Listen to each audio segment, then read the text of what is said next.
আমরা শুনেছি অনেক লোকে নাকি আপনাকে চোর বলে। অসম্ভব! লোক এত বড় মিথ্যে কথা কি করে বলতে পারে আমার ব্যাপারে? কারণ আমি তো চোর না, আমি তো ডাকাত। আপনার দল ক্ষমতায় এলে সাধারণ মানুষ কি সুবিধে পাবে? সুবিধে? দেখুন, সাধারণ মানুষ এখন এতটাই বুদ্ধিমান হয়েছে যে আমরা কিছু না করলেও তারা খুশিই থাকবে। কিন্তু আজকাল রাস্তায় কিছু উড়ন্ত বয়সী যুবক যেভাবে হন হন ভন ভন করে বিদ্যুৎ গতিতে বাইক চালাচ্ছে, এতে রোড অ্যাক্সিডেন্ট বেড়েই চলেছে। কচিকাঁচা বাচ্চারা প্রাণ হারাচ্ছে। তাই এই সমস্যা সমাধানের জন্য আমি রাস্তা বানাইনি। মানে ভালো রাস্তার সাথে অ্যাক্সিডেন্টের কি সম্পর্ক? মানে আপনি বলতে চাইছেন কারেন্ট না থাকাটা একটা সমস্যা? একদম। কারেন্ট থাকলে বিল আসবে, টাকা খরচ হবে। আমি তো সাধারণ মানুষের টাকা বাঁচাচ্ছি। এর থেকে বড় সমস্যা আর কি হতে পারে বলুন? সাধারণ মানুষই যদি জেগে ওঠে, তারা যদি প্রশ্ন করে, তাহলে কি করবেন? তাহলে বলবো এটি বিরোধী দলের চক্রান্ত। Level level level. Check check, 1 2 3। আচ্ছা, আমরা তাহলে শুরু করছি। ওরে কালু, চা নিয়ে আয় রে, গলাটা তো শুকিয়ে গেল। আরে দাদা, রেকর্ডিং শুরু হয়ে গেছে। ও আচ্ছা আচ্ছা, শুরু হয়ে গেছে না?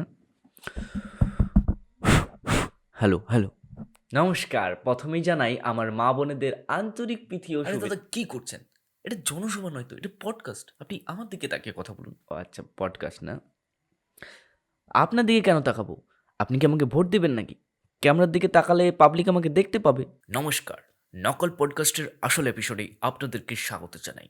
আমি প্রশ্নকারক, আর আজ আমাদের মধ্যে রয়েছেন স্বনামধন্য এবং এলাকার বিশিষ্ট সমাজসেবক বলে নিজেকে যিনি দাবি করেন, মাননীয় শ্রী ফেকুচন্দ্র দত্ত। নমস্কার নমস্কার, আমি হলাম এলাকার 1 নম্বর জনদরদি নেতা। তবে নিজের কোনদিন মুখে করি না আর কি। আপনি নিজেকে সমাজসেবক রূপে দাবি করছেন, কিন্তু কিন্তু সন্দেহ হচ্ছে নাকি? আরে না না, আপনি হলেন এলাকার একমাত্র জনদরদি নেতা। তবে তবে তবে শুধু আপনি এলাকার কেন, আপনি আমাদের রাজ্যের একজন অন্যতম জনদরদি নেতা। আচ্ছা, আপনার কবে মনে হলো যে আপনার সমাজসেবায় আসা উচিত? দেখুন, একসময় আমিও আপনার মতোই বেকার ছিলাম। একদিন যখন সারাদিন কাজ খুঁজে হয়রানি হয়ে বাড়ি ফিরছি, দেখছি রাস্তার মধ্যে স্বামী স্ত্রীর মধ্যে তুমুল ঝগড়া লেগেছে। জানি না সেদিন যে কোথা থেকে আমার মধ্যে সমাজসেবকের সত্তাটা জেগে উঠল। তারপর আপনি ঝগড়া থামিয়ে দিলেন? না না, বাড়িয়ে দিলাম, এবং একজন আদর্শ সমাজসেবক রূপে আমি তাদের ডিভোর্সও করিয়ে দিলাম। ওই তারপর মেয়ে পক্ষ ছেলে পক্ষ থেকে যে 10 লক্ষ তুলল, সেখান থেকে 2 লক্ষ কাটও পেলাম আর কি। সেদিন বুঝলাম যে সমাজসেবার পাশাপাশি নিজের পকেটও একটু গরম হয় আর কি। আপনি কি সত্যি রাজনীতিতে আসতে চেয়েছিলেন, নাকি ভুল করে এসে ফেলেছেন? না না, আমার ছোটবেলা থেকে ইচ্ছে ছিল। আপনার ছোটবেলা থেকেই রাজনীতিতে আসার ইচ্ছে ছিল? না, আমার অভিনেতা হওয়ার ইচ্ছে ছিল। বুঝলাম না। বুঝলে না? আপনার অভিনেতা হওয়ার ইচ্ছে ছিল, কিন্তু আপনি নেতা হয়েছেন।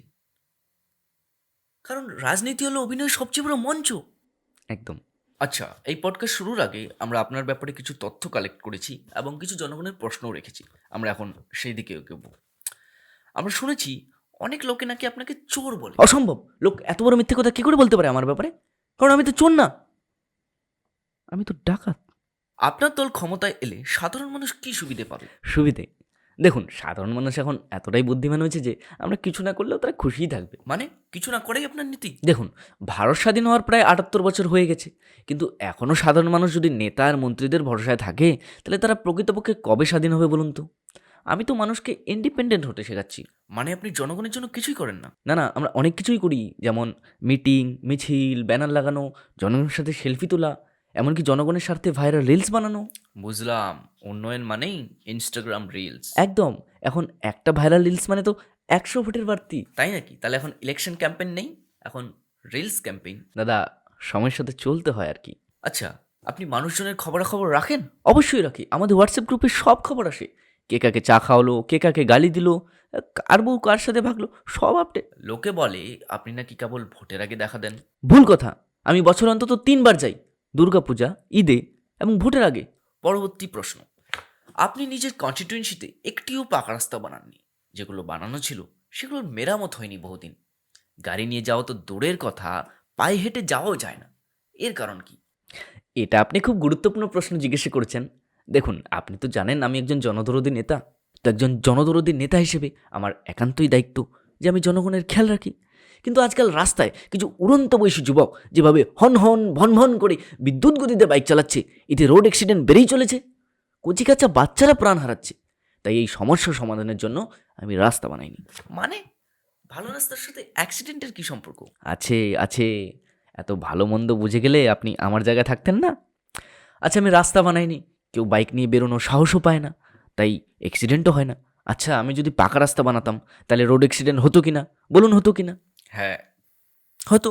তাহলে না থাকবে রাস্তা, না চলবে গাড়ি, না হবে অ্যাক্সিডেন্ট।